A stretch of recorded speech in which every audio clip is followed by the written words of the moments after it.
dito sa GCQ. Nag-fiesta ang mga tao dito sa barangay ko.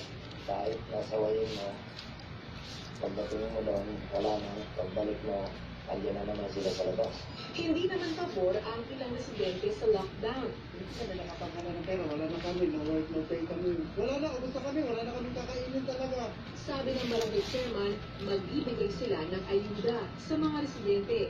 Naka-lockdown din ngayon ang mga barangay ng Bahay Toro, Lilis at Apolonio Santo. Rida Reyes, nakatutok, 24 oras.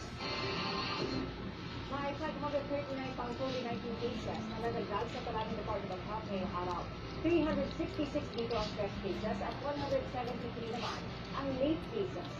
Sa kabuuan, 25,930 na ang kaso ng COVID-19 sa bansa.